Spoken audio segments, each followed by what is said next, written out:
Hello, Giants fans, and welcome to a new edition of your Valentine's Views podcast here on the Big Blue View Radio Network. I'm your host, Ed Valentine. Please remember to like, share, and subscribe if you're watching us on YouTube, and subscribe anywhere that you listen to podcasts across the Big Blue View Radio Network as well. All right, as we continue getting ready for the 2023 NFL Draft, continue to try to bring you different voices, different perspectives on what might happen in the upcoming draft here in a couple of weeks. Today, I have with me, I have former NFL personnel executive TJ McCreight, who is now, I'm not sure exactly what the title is, but I believe it's lead scout for 33rd team. And TJ, thanks for hopping on, and you can correct me if the title is wrong, but I appreciate your time coming on the show. No, you hit it right on, Ed. I'm glad to be here. Thanks for having me. So, you're one of those guys that's been in the league for, been in the NFL, worked in the NFL for a long time, but NFL fans probably don't know who you are. So just tell folks a little bit about your background and how you got to working for 33rd team. Well, like you said, I was in the NFL for 25 years. I started out as a young guy in Baltimore, and then from there went to Cleveland and Arizona and Indianapolis, and then ultimately the Eagles. So I was around some great organizations, and I did a lot of different things. I was everything from a college scout to a director of college scouting, director of pro personnel. I was the director of player personnel in Cleveland. So I did a lot of different things, both on the college and pro side. And then after 25 years, I had enough, and I just wanted to still be involved with football, and that's how I landed with the 33rd team. And that's really cool. One of the things that I love about the 33rd team, I think you and I were talking a little bit before we started. I I can give people all of the opinion and thought that I want, and we have some incredibly smart people at Big Blue View that can really break down film and can actually understand the X's and O's and how to scout players better than I do. But I always value the opinions of people that have worked in the league, that know how these meetings go, that know how teams think. So that for me is one of the great things about 33rd team, is it's just filled with people who have been in the league before. So I really, I really appreciate the work that you guys do. Well, thank you. We try to be a little bit different. We have four of us within the scouting department, and all four have NFL experience, and varying from scouting experience, some salary cap experience. So we've all been in those draft rooms before. So it's going well so far. We're having a lot of fun, and I think there's a lot of good content that people will enjoy reading. One of the things that that I wanted to ask you about, you go from, you work for a bunch of different organizations, and just how different is the process, and how different is the way that each team does things. I mean, everybody winds up with their own draft boards, and people always wind up shocked at, how did this guy go in the first round and that guy go in the third round, and how did this guy last until day 3? But everybody sees things differently, and I'm just curious how different the process is, and working, as you go from team to team. Well, there's similarities just in scouting in general, but I would say there's kind of two main differences in the teams that I've worked for. There's kind of the Green Bay way, which is when I was in Indianapolis for a short time with Chris Ballard, where everyone gets in a room together, watches the film, watches every player, and it's a 30-day process. It's a long drawn out process, and then kind of the other way is the Raven way, which I grew up in, where you don't watch the film as a group, but you actually sit there and read your reports and set the board through reading your reports. So in that way, it matters more with a scout who can really sell his player. Whereas when you're watching the film as a group, there's really no selling. You talk through the player, you talk through each play, and then you kind of set your board from there. But ultimately, it all comes together in the same way. You're trying to get the best player for your team.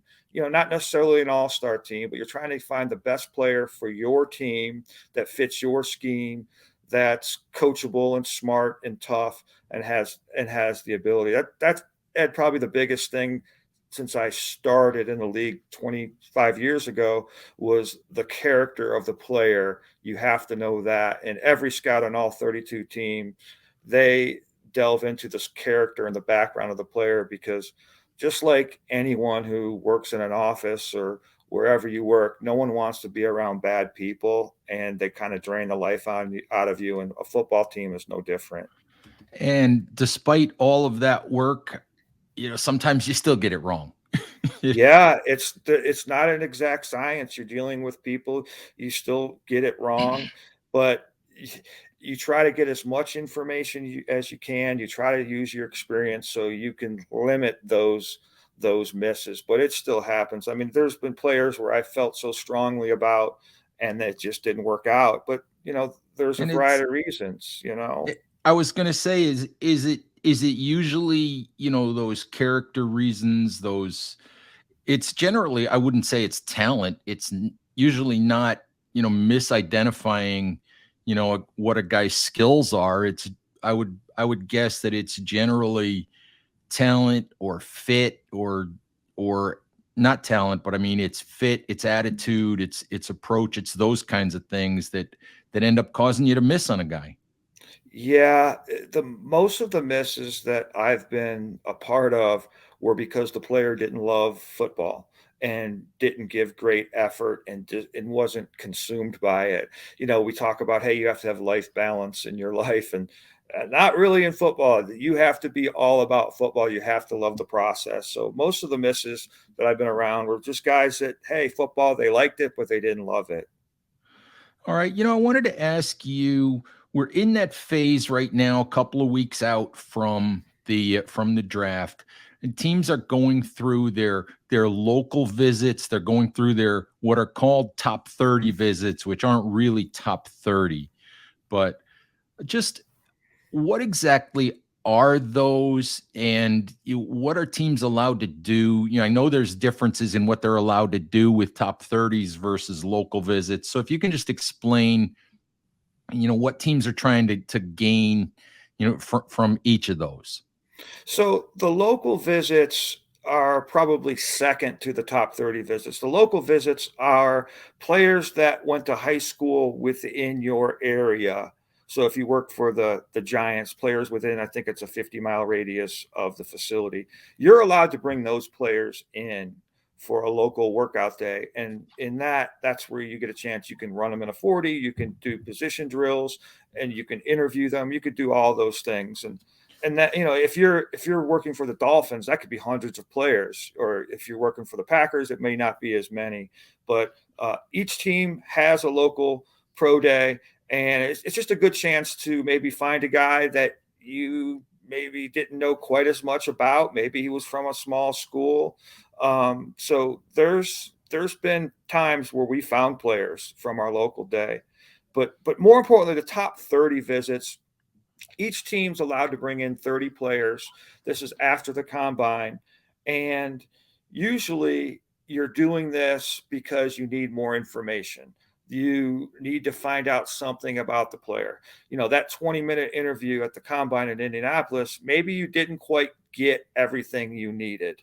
So you say, hey, we're going to bring you in for a top 30. They spend the whole day with you. They get on the board. You can check their intelligence. You can have every coach meet them. You get to know them. So it's extremely valuable for that. The other thing that we would do is players that were not invited to the combine, you may not have any medical information on them. So when you bring them in as one of your top 30, you can do a full physical on them. So you're kind of checking all the boxes on different players.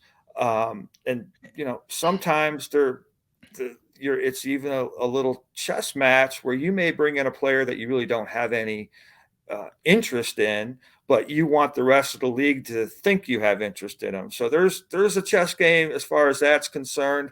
But yes, I would say mostly it's players you want to get more information from. And then there's also guys that don't go to the combine that you feel like, hey, I need the full workup on this guy. Let's bring him in for a top 30. Right, but top 30 doesn't necessarily mean it's the top 30 guys on your board, of No, course. It's yeah, guys that you may still have questions about. I know people sometimes freak out and say, "Well, they drafted so and so, but they never had a top 30 visit with the guy." But yeah. that might mean that when they met him at the Senior Bowl or the Shrine Bowl or at the Combine, that they had their questions answered and that the film answers the questions that they want, and they don't need more information.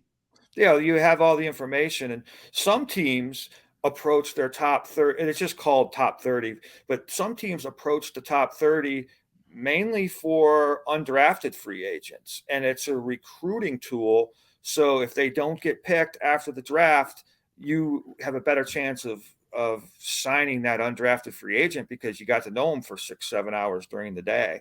So yeah, oftentimes it's just guys that have lower grades, but you want them after the draft. Yeah, and just to clarify, with the top 30s, there is no on-field stuff allowed. It's just meet and greet and information and take them around the building and take them to dinner or whatever and get to know them a little bit. But there is nothing allowed on the field, no workout at all. No workout at all. You're allowed physicals, medical. Mhm. You can do medical, but no Right. workouts at all. But the local pro day, you are allowed to go on the field. Okay. Let's turn to actually talking about the Giants and talking about this draft class and some of the needs for the Giants. And I'm curious. I don't know if you know Joe Shane at all. I don't know, how closely you may have actually followed the the the moves that Joe has made since taking over the Giants. But I'm curious if you can just give me, sort of, from 30,000 feet, maybe your thoughts on what Joe and Brian Dable have accomplished so far in New York. Joe is highly regarded amongst the NFL people for sure. He's a good person, and what struck me was I thought he hired two outstanding people as assistant GM, Brandon Brown. He hired a guy named Mike DeReese. Those are two young, up and coming personnel men that eventually are going to be GMs. So two great hires.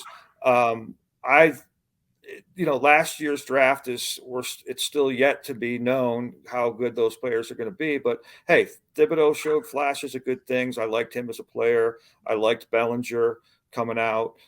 Neil. I mean, I think they're starting a good foundation. I think he's done real good things there. And it comes down to, as we all know, the quarterback and how the quarterback plays, and is he the right guy? And some of the things he did in the playoffs was impressive for sure.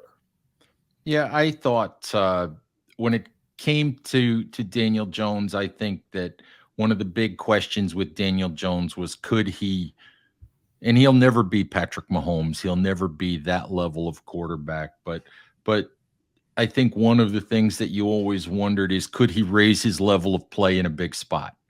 And I Right. thought he did. I thought he did that against Minnesota in that playoff game. I thought that was a big part of the reason why the Giants decided to go forward with him.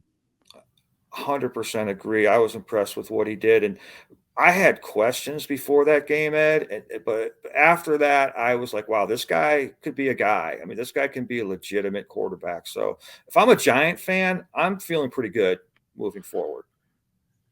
And as Joe has said, it's a work in progress in building this team. He admitted at the end of the off season, or at the end of the season, that there was a talent gap between the Giants and the Eagles and the Chiefs and in the 49ers and three or four of the top teams in the league. So let's talk about a few of what we see as need areas for the Giants. And one that everybody focuses on, of course, with the Giants is the offensive line. And the Giants, of course, have Andrew Thomas, who's developed into a top tier left tackle.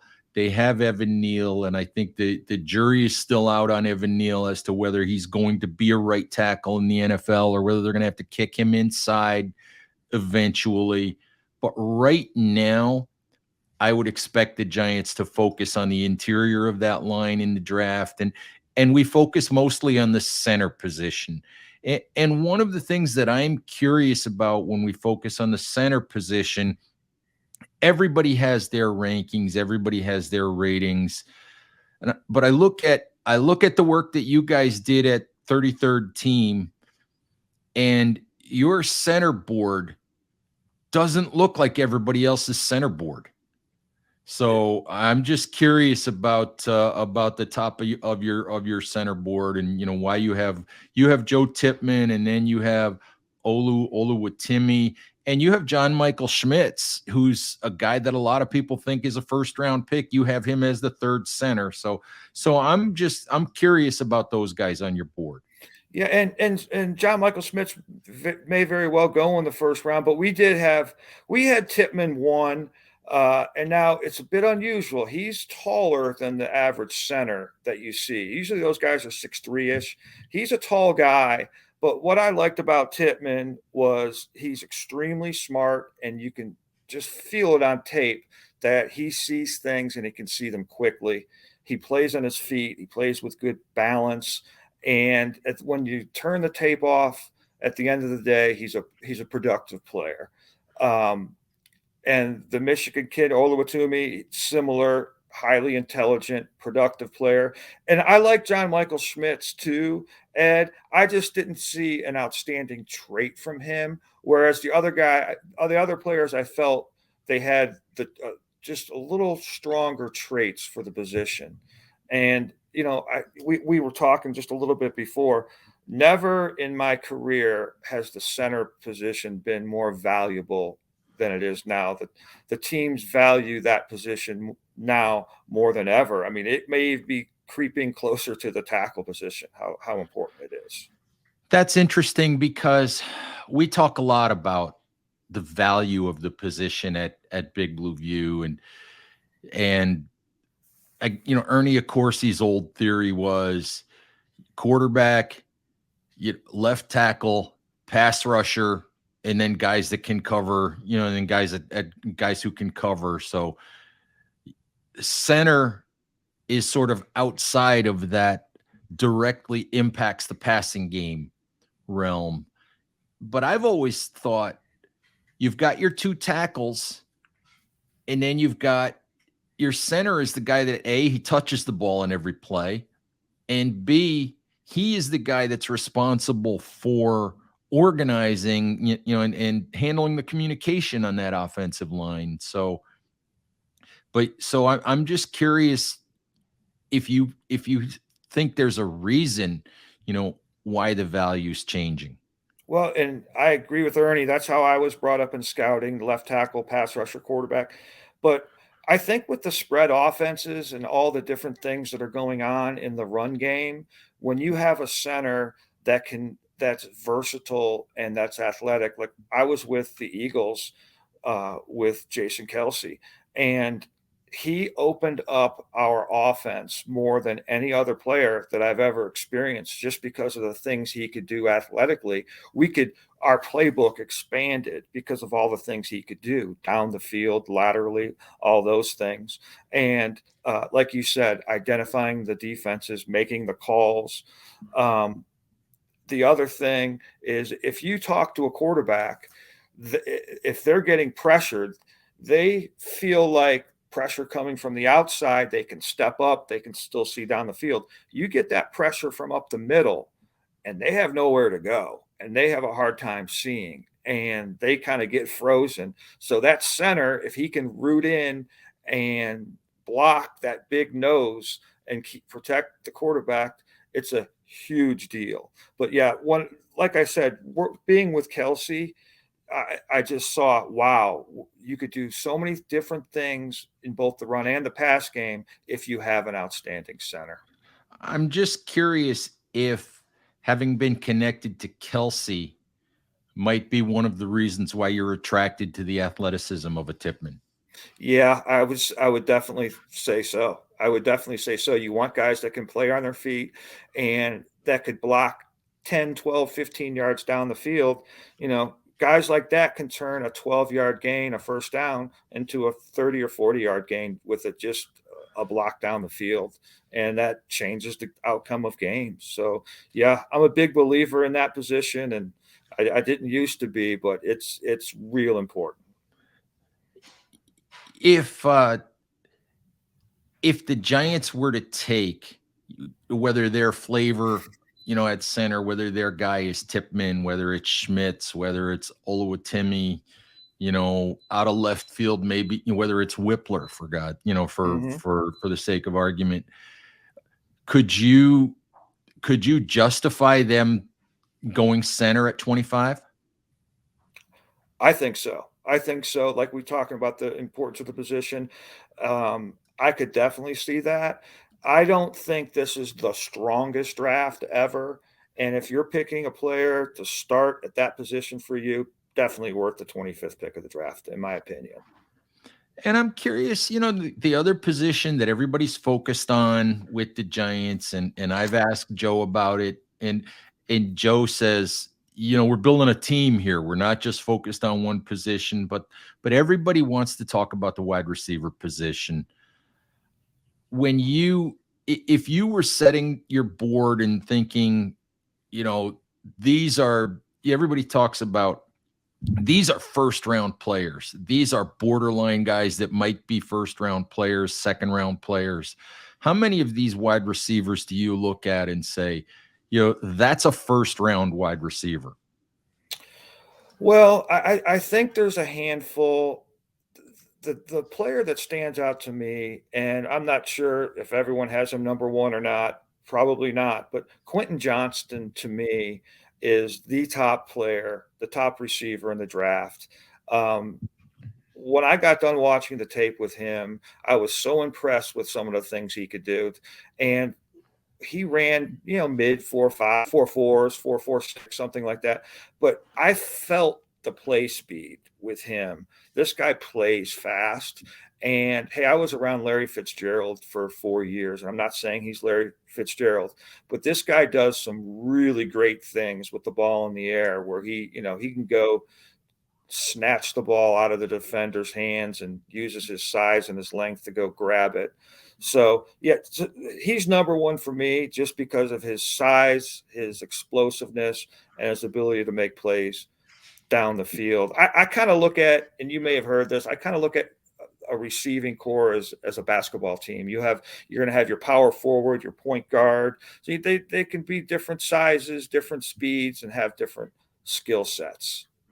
Yeah, it's interesting because I actually asked Joe about that, and he said, and maybe, and again, it could be smokescreen, it could be, him not really wanting to give away his intention, but he said that for the Giants, he said for Dable, for Kafka, he said separation is number one above size, above physicality, above those types of things. And I guess the way the NFL offenses are going more and more horizontal, I guess that's understandable as well. No doubt. And separation doesn't always mean you run a 4.3 40. It could mean a short area separation where you're able to get that little bit extra amount of room to get open and have the quarterback find you. So I totally understand what he's saying. And, I was with Anquan Bolden as well. And Anquan was a 4.7 player, but within 3 yards, he was phenomenal. And he could just plant, drive, get out of his cut, and he could separate. But that wasn't 40 times speed separation. It was a short area separation. Yeah, understood. I want to ask you another Quentin Johnston question. The people who have questions about Johnston it's not necessarily the speed question. It's has nothing to do with the measurables. It's more about his hands and the way that he catches the ball. Um, do you have any concerns about that at all? I know he's capable of going up and snatching the ball, but does he do it consistently enough? He has too many concentration drops, and the drops he has most times are the easy drops. And just like we were taught when we were little, catch the ball before you run. And he doesn't catch the ball before he runs consistently. So that's something that he definitely needs to clean up. It is true. He does have too many drops, but it is something that you can improve on, and with pro coaching should improve and better improve, because it certainly is true. And the other thing, I mentioned, Joe talking about separation. For you, who are the real separators in this class? Not the guys that just can run by people, not the straight line speed Jalen Hyatt type guys, but who are those guys that you would say are real, quarterback friendly kind of, separation type receivers? I'm going to give you two, and they're two different guys. Jackson Smith, the Jigba, is not super fast. And if you watch him and study him, he's not fast. He's not an explosive player. But similar to Bolden, in a short area, he's really good at getting open and creating separation in a short area. He can do that. That's what he's going to make his money doing.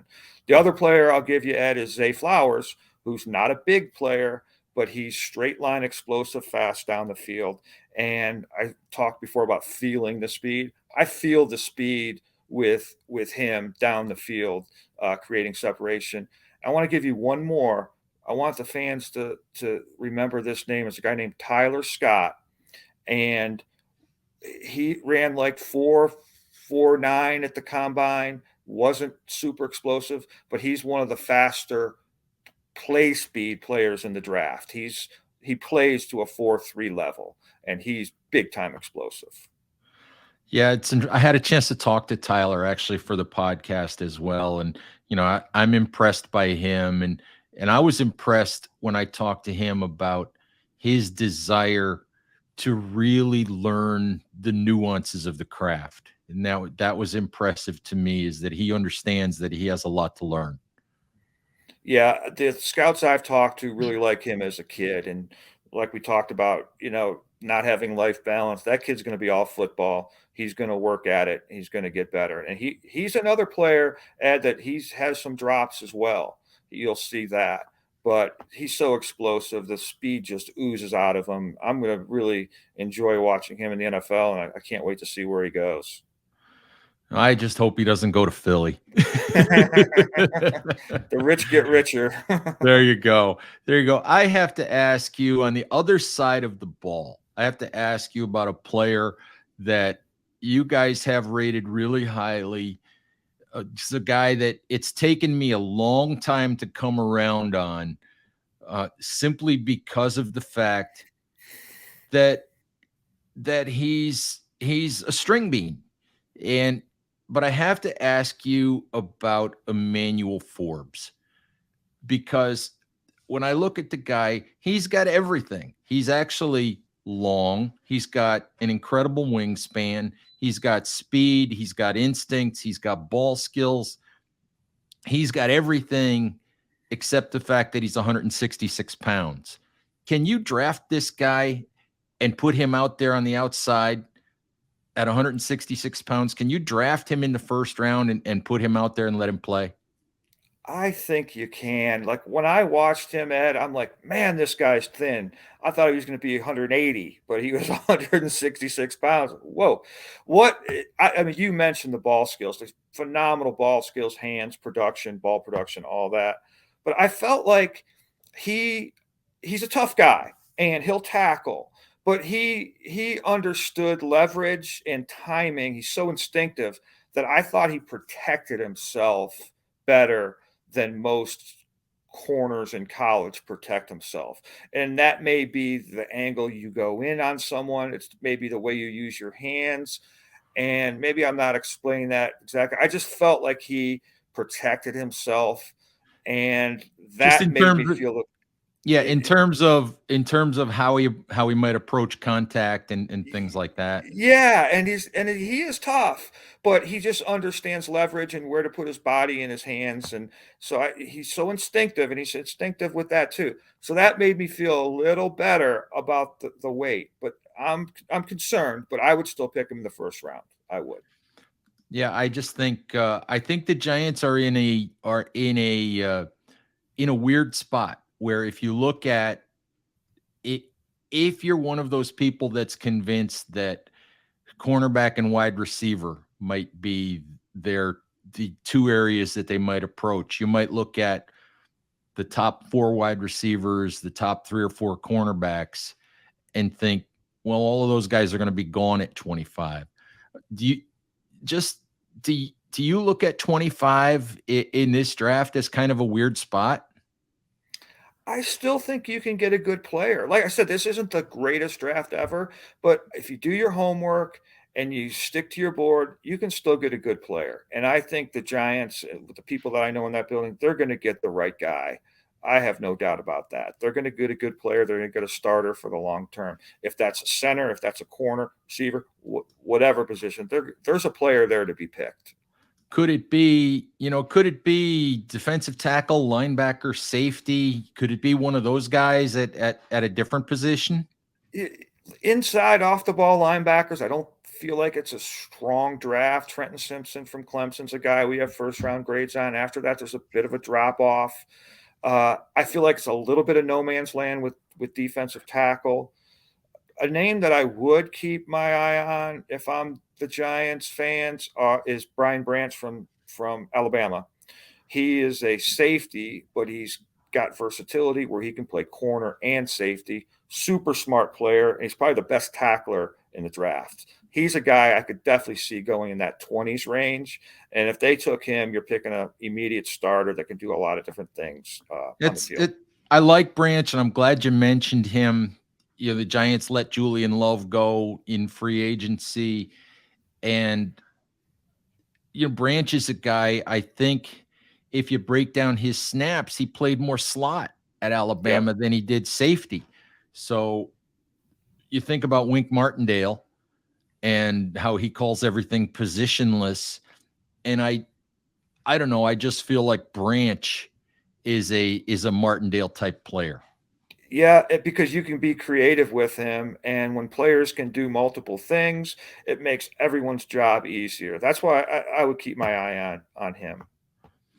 You make me feel good because that's a player who I've kind of been thinking, if it breaks right, that might be a guy. Well, Ed, you make me feel good because every show I go on, all I do is talk about quarterbacks, and the Giants have a quarterback, so I don't have to sit here and talk about quarterbacks on the show the whole time. Well, I could ask you, Yeah. I could ask you a quarterback question, and since Okay. since since you went there, All right. I'm just curious. The Giants have Daniel Jones, they have Tyrod Taylor, but they could use a developmental young quarterback, probably a day three guy. And I'm kind of just shooting this one at you.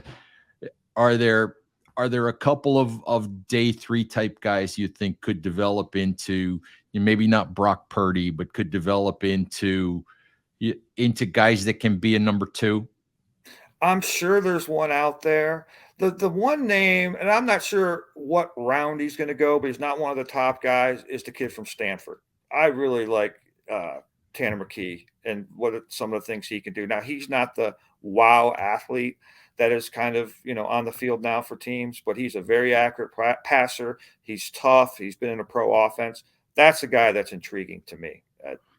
Cool. I'm going to be interested to see if the Giants pull the trigger on a day three guy. They've got I think out of their 10 picks, I think 7 of them are are day three picks. By the Right. way, how many teams have you been a part of where 3 7th-round picks all made the 53-man roster, because the Giants have 3 7th-round picks. I don't think that's ever.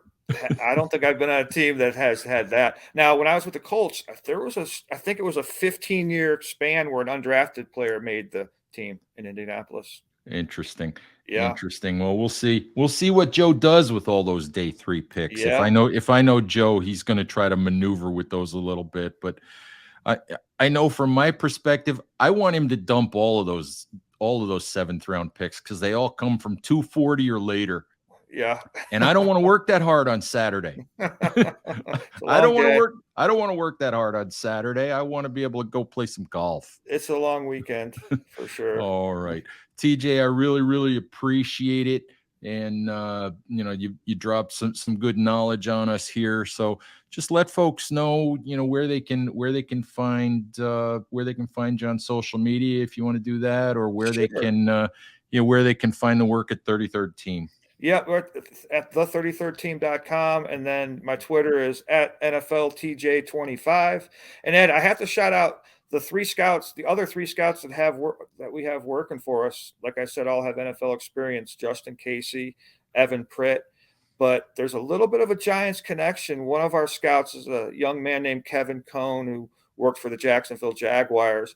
And you may know his uncle. His uncle is a pretty good coach for the New York Giants, guy by the name of Tom Coughlin. So we have a connection there. Yeah. There you go. There you go. And I think you have, working in another one of your departments, not directly with you guys in scouting, you have a guy named Tom Radosky that works with you guys as well. That was in the Giants scouting department for a minute or two. Right.